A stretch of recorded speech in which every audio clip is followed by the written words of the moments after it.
সামান্তা শারমিন আপনার কাছে, যেহেতু জাতীয় নাগরিক পার্টির আপনি সিনিয়র যুগ্ম আহ্বায়ক, সেই হিসেবে আপনার কাছে জানতে চাই যে সংস্কার কমিশন, যেটির 113টির মধ্যে বেশিরভাগ একমত হলেও অনেকগুলো রাজনৈতিক দল বেশ কিছু সংস্কারের সাথে দ্বিমত পোষণ করছে, বিশেষ করে সংবিধান সংস্কার।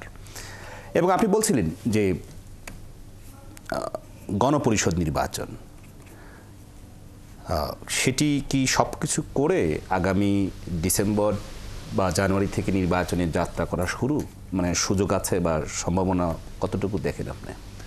দেখেন, আমি যদি এটা আমার পার্টির মত না, এটা ইনফরমাল, যেহেতু আমি আমার ব্যক্তিগত মতটা বলি, যদি সকল পার্টির সকল রাজনৈতিক দলের পক্ষের সহযোগিতা থাকে বিচার এবং সংস্কারের প্রতি, তাহলে আগামী 3 মাসের মধ্যে নির্বাচন দেওয়া সম্ভব। এটা অন্তর্বর্তীকালীন সরকারও বলছে, কিন্তু তারা একটা টাইমলাইন দিয়েছে যে সবকিছু বাস্তবিক অবস্থা অনেক কিছু বিচার করে একটা টাইমলাইন দিয়েছে, যেটা হয়তো টাইট শিডিউল মনে হচ্ছে, অনেকের কাছে মনে হচ্ছে এটা অনেক টু লেট। এত মানে সব পক্ষের আসলে মতামতের মাঝামাঝি একটা টাইমলাইন, কিন্তু সেটা তো অবশ্যই সম্ভব।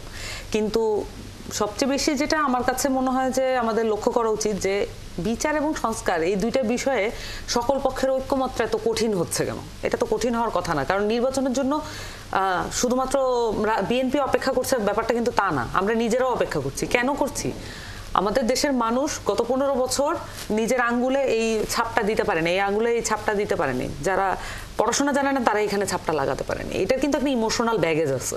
তাহলে এই যে 3টা, তারপর আবার 3টা অবৈধ নির্বাচনের ভার টানা, এটা ঐতিহাসিক দায় টানা, এটা পুরোটাই আসলে একটা কঠিন পর্যায়ে এসে দাঁড়িয়েছে আমাদের জন্য। আমরা চাচ্ছি না যেই নেক্সট নির্বাচন এটা নিয়ে কোনো ধরনের প্রশ্নবিদ্ধতা থাকুক, কোনো ধরনের সন্দেহের অবকাশ থাকুক।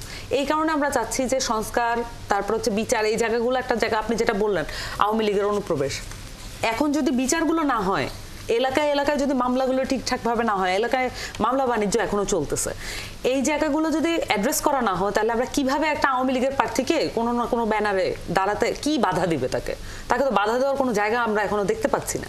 তাহলে এলাকায় এলাকায় এই জায়গাগুলোকে নিশ্চিত করার জন্য বিচার, এবং সেই সাথে যাতে নির্বাচনটা সুষ্ঠুভাবে হয়, ওই পরিবেশটা যাতে থাকে, এই পরিবেশটা নিশ্চিত করার জন্য সংস্কার, এই দুইটাই আসলে আমাদের এই মুহূর্তের চাওয়া। নির্বাচন এবং সংস্কার, সেটির জন্য বেশি সময় লাগার কথা না, যদি ঐক্যমত্য, রাজনৈতিক ঐক্যমত্য হয় সংস্কার এবং বিচারের ব্যাপারে।